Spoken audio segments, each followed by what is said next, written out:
Assalamualaikum warahmatullahi wabarakatuh. Halo, selamat sore. Ketemu lagi dengan Spirit of Ramadan. Kali ini bersama Bu Irma lagi ya. Dan sore ini sangat spesial. Kita ada tamu nih. Nah, siapa ya tamunya ya? Oke, nanti akan Bu Irma kenalkan.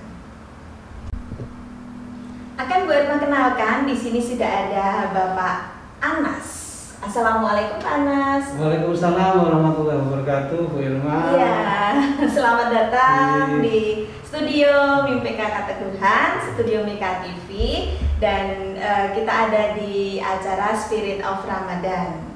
Teman-teman semuanya yang di rumah, ini adalah Bapak Anas Sahirul Alim. Siapakah beliau? Nah, pengen tahu semuanya? Oke, Bu Irma kasih tahu. Nanti Bapak Anas juga akan memperkenalkan sendiri. Bapak Anas ini dulu sekolah di sekolahan kita ini. Pada tahun berapa ya Pak ya? Oh iya adik-adik, assalamualaikum yang di rumah. Semoga sehat selalu ya. Waalaikumsalam. Amin. Tadi menjawab pertanyaannya Bu Irma. Saya sekolah di sini lulus tahun 1986. 86. Sudah cukup lama ya. Iya. Teman-teman belum lahir ini Pak Anas. Iya. Iya, tahun 1986. Ya, itu lulus Bu. Iya. Berarti masuknya kurang lebih 6 tahun ke belakang, tahun 80 ya Pak ya. Iya. Pasti ceritanya akan sangat berbeda ya Pak ya. Kalau nanti kita lihat sekolah kita yang sekarang dengan yang dulu. Nah, sebelum ke situ, kenapa sih Pak Anas kita hadirkan ke sini? Bu Irma ceritakan. Jadi beliau adalah seorang wartawan di Solo. Wartawan itu apa? Ada yang tahu nggak? Kita tanya yuk sama Pak Anas. Pak Anas, teman-teman minta tolong dikasih tahu ya, apa sih kalau wartawan itu biasanya kerjanya seperti apa Pak Anas? Oh ya, saya bisa seperti sekarang ini juga berkat dari sekolahan yang adik-adik sekarang ini menuntut ilmu di sini. Jadi semua berkat Bapak Ibu guru yang ada di sini dulu.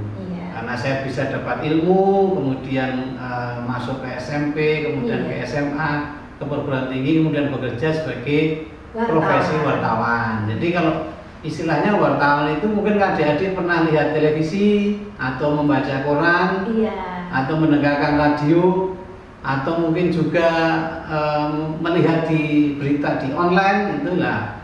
Nah, wartawan itulah yang mencari berita tersebut, kemudian menyajikan. Misalnya kayak di TV, nah itu kemudian wartawan cerita di depan kamera. Nah, itu tugasnya teman-teman wartawan. Mereka mencari informasi, mencari berita, kemudian disampaikan kepada masyarakat. Bisa lewat koran, bisa lewat televisi, bisa lewat radio, bisa juga lewat online. Nah, kebetulan saya punya banyak teman, ada yang di Metro TV, ada di TV One, ada di semua TV. Nah, itu ada juga, ada yang di koran Kompas, ada yang di majalah Tempo, ada di mana. Nah, itu tugasnya wartawan, wawancara presiden, kemudian wawancara dengan Pak Bupati, dengan siapa, itu tugasnya teman-teman wartawan. Ya, seru sekali ya profesi seorang wartawan itu. Berarti termasuk kemarin ya Pak Anas, misalnya nih kemarin waktu ada kecelakaan KRI Nanggala. Itu juga wartawan ya yang bertugas menginformasikan ke masyarakat. Betul sekali Bu Irma. Jadi waktu misalnya saya tadi dicontohkan Bu Irma, ada kecelakaan tenggelamnya kapal selam gitu ya. Nah, wartawan itu tugasnya apa? Mencari info. Kenapa kok bisa tenggelam? Kemudian tenggelamnya di mana? Bagaimana nasib para prajurit TNI yang ada di kapal itu? Kemudian kapan terjadinya mulai tenggelamnya? Nah, itu wartawan mengumpulkan info-info tersebut, kemudian merangkum, kemudian menyampaikan kepada masyarakat. Bisa lewat tadi, bisa lewat koran, bisa lewat televisi, bisa lewat radio. Nah, ini tugasnya begitu. Jadi pada saat kejadian teman-teman wartawan mencari informasi tentang itu. Di mana itu kecelakaannya? Oh ternyata di Selat Bali, gitu ya. Oh bagaimana nasibnya para prajurit yang ada di kapal selam? Itu kita tanya kepada Panglima TNI, kepada mungkin panglimanya mereka yang di Kesatuan Angkatan Laut, gitu ya. Kemudian nasibnya putra-putranya bagaimana, keluarganya. Nah, itu kita juga mencari informasi itu. Itulah intinya tugas wartawan itu adalah mencari informasi untuk disampaikan kepada masyarakat. Tapi kalau tugas mencari informasi untuk sendiri-sendiri bukan disebut sebagai wartawan. Kalau kita menyampaikan kepada masyarakat itu disebut sebagai wartawan. Bagus sekali berarti ya, dan manfaatnya banyak sekali buat kita. Kita selalu cepat mendapatkan informasi ya Pak Anas ya. Termasuk misalnya sedang terjadi bencana Gunung Merapi gitu ya. Jadi sekitarnya pun bisa waspada. Termasuk kita kan rumahnya hampir dekat dengan Gunung Merapi ya Pak Anas ya. Jadi profesi seorang wartawan ini memiliki manfaat yang begitu banyak untuk masyarakat. Nah, ada yang pengen seperti Pak Anas? Silahkan. Kalau pengen seperti Pak Anas, tentunya harus apa ya Pak Anas ya? Harus belajar sungguh-sungguh. Ya, betul.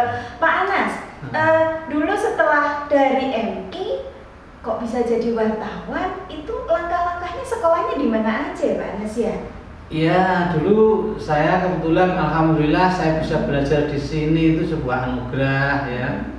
Meskipun kalau kita cerita kondisi dengan sekarang sangat jauh berbeda ya. Kemudian saya lulus dari sini saya SMP-nya di As-Salam, kemudian SMA-nya di Al-Islam, kemudian kuliah di Komunikasi Fisip UNS Universitas 11 Maret di Surakarta. Kemudian setelah lulus saya kemudian mendaftar di perusahaan media, kemudian diterima. Tapi tentunya juga harus bersaing dengan banyak orang gitu ya. Tapi alhamdulillah sebelum lulus saya sudah punya banyak akses karena saya aktif punya banyak teman sehingga memudahkan saya untuk bekerja. Jadi adik-adik itulah gunanya banyak teman, tentunya teman yang positif ya, bukan yang negatif ya. Artinya mari kita perbanyak teman, itu gunanya itu. Jadi sebelum lulus saya sudah banyak teman, sudah bisa bersilaturahmi dengan mereka, memudahkan saya untuk mencari pekerjaan juga. Iya, betul sekali. Jadi saya sarankan adik-adik perbanyaklah teman, perbanyaklah silaturahmi. Tentunya teman-teman yang baik ya, yang mendukung prestasi adik-adik. Nah itu teman-teman, didengarkan. Jadilah pertemanan yang bermanfaat sebanyak-banyaknya ya Pak Anas ya. Tadi Pak Anas menceritakan kalau meme zaman dulu dengan zaman sekarang pasti beda. Bedanya apa Pak Anas? Kalau pada waktu Pak Anas dulu seperti apa? Kita juga pengen tahu ceritanya. Coba agak jauh dengan dulu ya adik-adik ya. Sekarang adik-adik sudah lantainya bagus-bagus ini ya. Alhamdulillah. Nah, sekarang waktu saya sekolah di sini lantainya masih lantai tanah gitu ya. Kemudian halaman di sekolah itu kalau musim hujan istilahnya apa ya, jeblok gitu ya. Becek gitu. Jadi sepatunya harus dibawa, harus dibawa. Jadi kalau enggak nanti sepatunya kena tanah gitu. Kemudian gedungnya hanya sana ya Pak? Gedungnya hanya di sana. Itu pun kadang-kadang kalau musim hujan mohon maaf bocor gitu. Kadang kena meja basah gitu. Terus kemudian sering juga banjir adik-adik. Jadi sebelum pelajaran itu kita harus ngepel dulu bareng-bareng gitu ya. Nah, itu perjuangannya zaman dulu. Jadi alhamdulillah adik-adik sekarang sudah mulai bagus. Kadang-kadang kalau ada angin, mohon maaf ya, tiang bendera itu ambruk beberapa kali itu sering ambruk gitu ya. Jadi alhamdulillah sekarang sudah bagus. Semoga tidak bocor kayak kami. Dulu kalau hujan deras itu pokoknya kalau pagi harus ngepel dulu gitu ya. Ini perjuangan mungkin kakak-kakak kelas, adik-adik semuanya ya.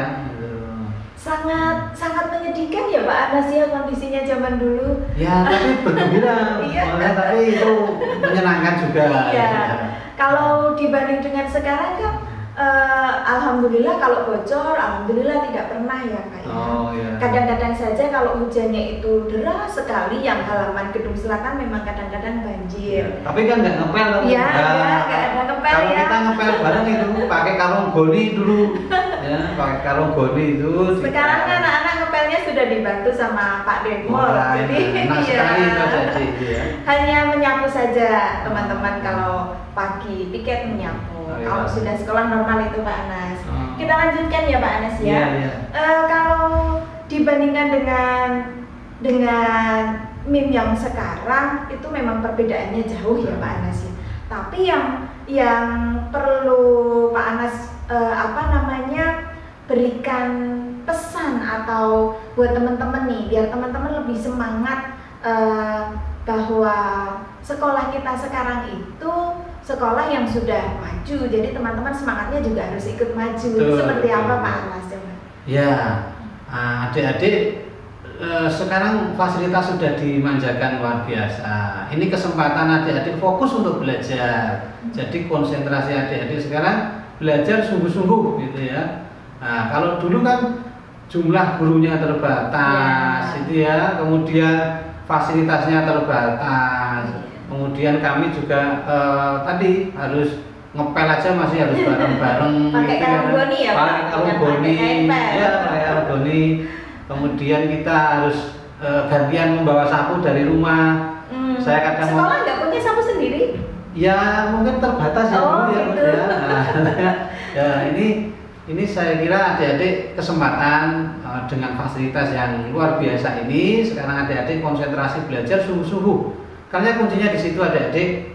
Kalau adik-adik nanti mau bersaing di dunia di luar semakin ketat itu ya, adik-adik kuncinya harus belajar sungguh-sungguh. Dan kemudian perbanyak teman yang mendukung prestasi adik-adik. Gitu ya. Betul sekali. Ya. Nah sebelum kita akhiri ya Pak Anas, masih ada beberapa lagi. Teman-teman, selain sebagai wartawan, Pak Anas ini juga sebagai dosen loh di beberapa kampus. Nah, gimana? Pengen nggak seperti Pak Anas? Nah, selain itu beliau juga sebagai Ketua Persatuan Wartawan Indonesia di Surakarta. PWI untuk daerah Surakarta. Sama Ketua juga Komisi Penyiaran dan Informasi Daerah. Jadi beliau ini sungguh sangat menginspirasi. Terima kasih sekali Pak Anas sudah menyempatkan waktunya sore hari ini untuk berbagi sama teman-teman. Tapi Pak Anas, sebenarnya apa sih yang menginspirasi atau yang membuat Pak Anas bercita-cita ingin jadi wartawan? Dulu ceritanya gimana Pak Anas? Ya sebenarnya karena saya kuliah di komunikasi, jurusan prodi komunikasi, Fakultas Ilmu Sosial Politik, kemudian cocok dengan bidang studi yang saya pelajari ya, makanya masuknya ke sana. Meskipun ada beberapa banyak tawaran pekerjaan, tapi kebetulan pada saat itu kan media masih bagus itu ya, sehingga banyak yang tertarik ke sana. Nah, saya tadi disinggung Bu Irma bahwa saya memang mengajar di beberapa perguruan tinggi, tapi untuk yang saat ini saya tinggal di hanya di UNS. Dulu di Jogja, kemudian pernah juga di Muhammadiyah Surakarta, kemudian di Unisri dan lain-lain ya. Jadi dosen terbang bukan dosen tetap gitu. Iya, betul. Dan kemudian tadi juga disinggung menjadi ketua PWI dan Korbit. Sebenarnya saya ada Korbit kayak di Komisi Penyiaran Informasi dan Daerah. Jadi itu yang mengawasi lembaga-lembaga penyiaran kayak radio, televisi, itu kami yang mengawasi di KPID tadi. Jadi mari adik-adik saya pesan, pergunakanlah masa kecil adik-adik semaksimal mungkin. Kalau dapat prestasi itu pasti orang tua kita akan bangga. Ya, orang tua adik-adik akan bangga. Dan adik-adik akan memilih sekolah dimanapun itu mudah nanti kalau prestasinya bagus, ya. Dan alhamdulillah sepanjang saya sekolah di sini meskipun dari sekolah kampung ternyata tidak mengalahkan dengan bersaingan dengan sekolah-sekolah lain yang ada di kota itu ya.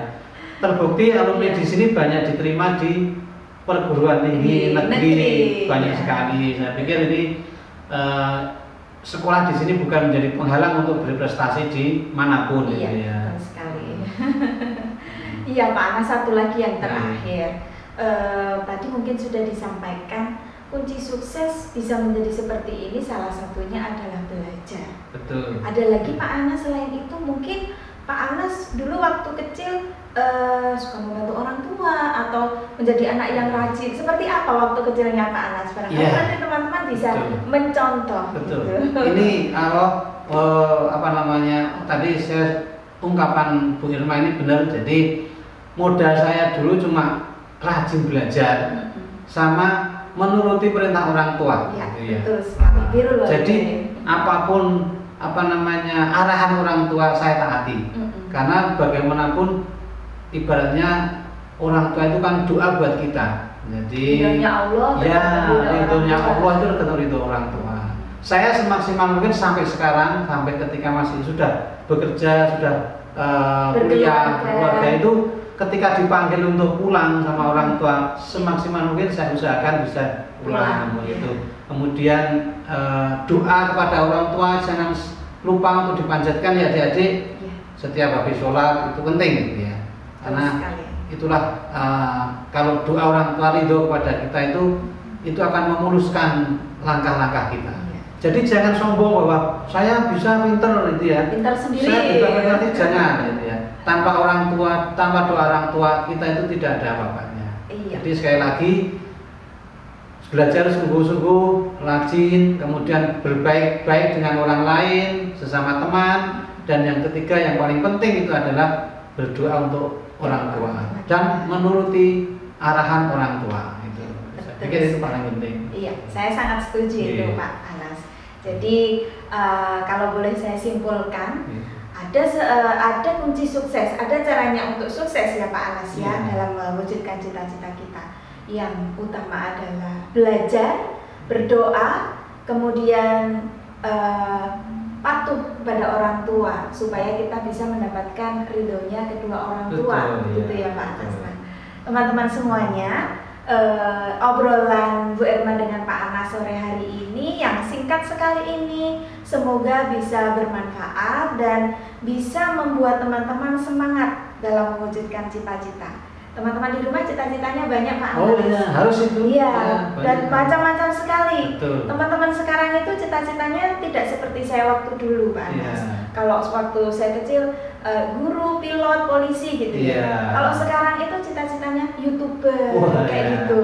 Ya apa-apa. Chef kayak gitu ya. Macam-macam sekali. Silakan, itu banyak sekali peluang. Yang penting jadi orang baik dan berbakti pada orang tua. Iya, betul sekali. Pak Anas, terima kasih sekali atas waktunya, atas kesempatannya untuk berbagi dengan teman-teman Mika TV sore hari ini. Semoga apa yang sudah Pak Anas berikan kepada kami bisa bermanfaat dan kembali pahalanya kembali ke Pak Anas sebagai barokahnya. Amin. Terima kasih. Itu dulu, teman-teman.